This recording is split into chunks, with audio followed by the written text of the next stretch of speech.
তেজপাতার রেমেডি, মানি ব্লকেজের remedy, moon water, বৃহস্পতিবারের পুজো বা আরও যে সমস্ত জিনিসপত্র আমি টুকটাক তোমাদেরকে রিচুয়ালস রেমেডিগুলো দিই। বহুবার আমার কাছে প্রশ্ন আসে, দিদি পিরিয়ডস হয়েছে করতে পারবো? দিদি বাড়িতে একজন কেউ মারা গিয়েছে করতে পারবো? আচ্ছা, একটা জায়গাতেই দুজনে তেজপাতাটা পোড়াতে পারবো?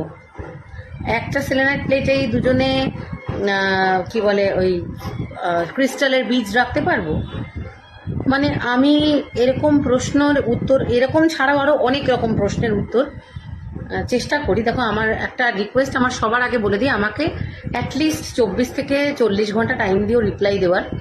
কারণ এত মেসেজ আসে, আমার কোনো অ্যাসিস্ট্যান্ট নেই, আমি একা একা কাজ করি, আমি পারি না গো, আমাকে একটু টাইম দিও। কিন্তু এত এত মেসেজ আসে, আমি অবাক হয়ে যাই, কারণ আমার এই কথাগুলো মাথাতেই আসে না। তো যারা প্রশ্ন করছে তাদের কোনো ভুল নয়, অফকোর্স তাদের ভুল নয়, কখনোই তাদের ভুল নয়। হতেই পারে যে ছোট থেকে আমরা অভ্যস্ত প্রচুর আচার বিচারের মাধ্যমে ঈশ্বরকে বা ইউনিভার্সকে ভালোবাসতে। আচ্ছা, আমাদের এই হিন্দু ধর্ম, আমি শুধু হিন্দু ধর্ম নিয়ে কথা বলছি, আমার কোনো পার্টিকুলার ধর্মের প্রতি অবসেশন নেই এবং কোনো ধর্মের প্রতি কোনো বিরোধ নেই, শুধু হিন্দু ধর্ম নিয়ে কথাটা বলছি যে ম্যাক্সিমাম হিন্দু ধর্মাবলম্বী লোকেরাই আমাকে এই প্রশ্নগুলো করেন, তাদের জন্য।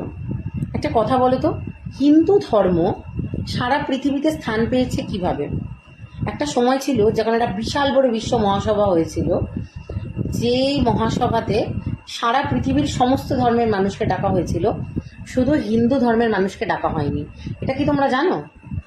শিকাগোর ঘটনাটা জানো, যেখানে স্বামীজি গেছিলেন, হি ওয়াজ আনইনভাইটেড। স্বামী বিবেকানন্দকে রামকৃষ্ণ পরমহংসদেব বলেছিলেন, বিলে তুই যা, গিয়ে আমাদের হিন্দু ধর্মের কথা একটু সবাইকে বলে আয়। যেখানে গিয়ে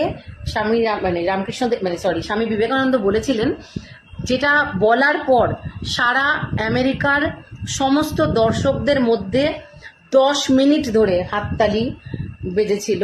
সেই কথাটা ছিল, মাই আমেরিকান ব্রাদার্স অ্যান্ড সিস্টার্স। এটা ছিল স্বামীজির প্রথম সম্বোধন, যেখানে সারা বিশ্বের মানুষ ধর্মের আলোচনা করতে গিয়ে লেডিজ অ্যান্ড জেন্টলম্যান এবং মিস্টার অ্যান্ড মিসেস, মানে এই ধরনের কথাবার্তা বলেছিলেন। স্বামীজি সেখানে গোটা পৃথিবীর মানুষকে এবং ওই সময় ওই সভার প্রত্যেকটা মানুষকে নিজের ভাই বোন বলে আপন করে নিয়েছিলেন। মানে আমি বলতে চাইছি, আজকে যে মহাকুম্ভ মেলায় এই যে মেসি থেকে ক্যাটরিনা কাইফ অব্দি বা অন্যান্য ধর্মের লোকেরা এসে স্নান করেছেন, আজকে হিন্দু ধর্মের যে এত মাহাত্ম্য লোকে জানে, সনাতন ধর্ম নিয়ে লোকে যে এতটা কনসিয়াস, তার যে প্রথম ইটটা পুঁতেছিলেন সেটা কিন্তু করেছিলেন স্বামীজি। আর স্বামীজি কার শিষ্য? রামকৃষ্ণ পরমহংসদেবের শিষ্য। তো স্বামীজির কথার পরিপ্রেক্ষিতে আমি বলি, স্বামীজি কোনোদিনই ভেজ নন ভেজ মানতেন না। হ্যাঁ, অফকোর্স উনি বিভিন্ন উপাচার তপস্যা করার সময় উনি ভেজ খেতেন। এবং আমি একটা তথ্যসূত্রে একটা খুব রিলায়েবল ভিডিও থেকে শুনেছিলাম, স্বামীজি নাকি যেদিন মারা যান সেদিন মাছ খেয়ে তারপরে মারা গিয়েছিলেন। তো ভেজ নন ভেজটা, খাদ্যাভ্যাসটা আমার মনে হয় না কখনোই কে কতটা ঠাকুরকে ভালোবাসে তার উপর ডিপেন্ড করে। এই এতগুলো কথা বলার কারণটা হচ্ছে, যে কথাগুলোর পরিপ্রেক্ষিতে এই কথাগুলো বলছি, সেটা হলো স্বামীজি বা রামকৃষ্ণ মিশন, যারা খুব কাছ থেকে যারা জানো, আমি শ্রী সারদা আশ্রম বালিকা বিদ্যালয়ে পড়তাম একটা সময় ছোটবেলায়। তো আমি আমাদের আশ্রমেও দেখেছি যে নিরামিষ আমিষ দুরকম রান্নাই চলে, এবং সেটার পার্টিকুলার দিনের ব্যাপার ছিল, যে এই দিনে খাওয়া হবে না, ওই দিনে যে যার মতো করে মানতেন। এবং আশ্রমের কোনোদিন এরম ব্যাপারটা ছিল না যে মাছ মাংস ডিম কিছু খাওয়া হবে না, এরকম কোনো কালে ছিল না।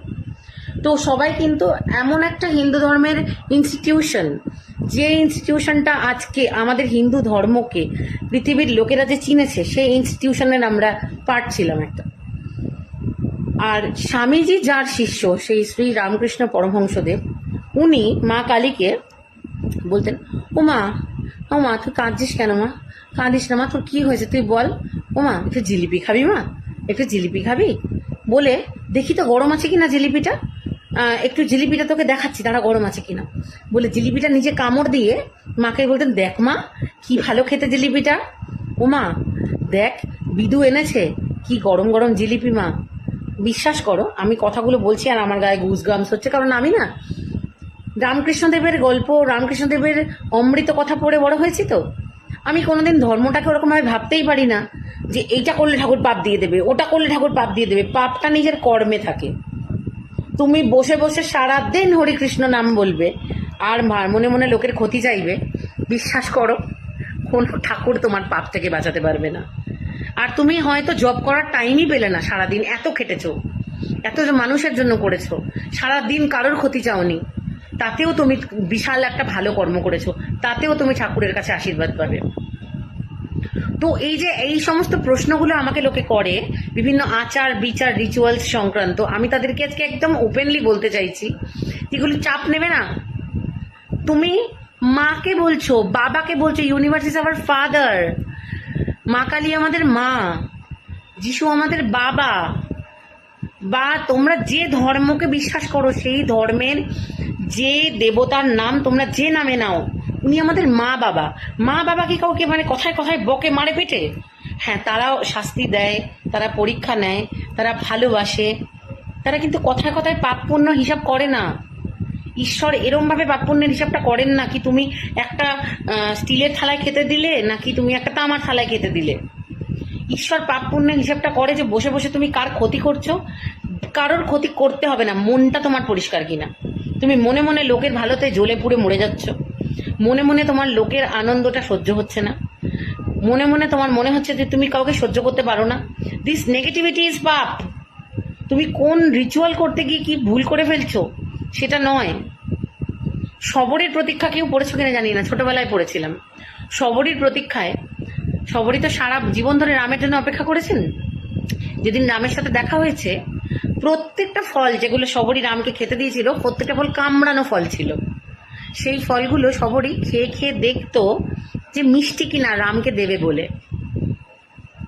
তো যদি এগুলো পাপ হয়, সেই শবরীকে রাম শাপ মুক্ত করেছিল, তাহলে সেইটা যদি পাপ হয় তাহলে তো সবার আগে পাপ ওই শবরীও করেছে। দেখে খুব বিরক্ত যে দাদাকে যাই খেতে দেওয়া হচ্ছে সমস্ত খাবার এরকম কামড়ানো কেন।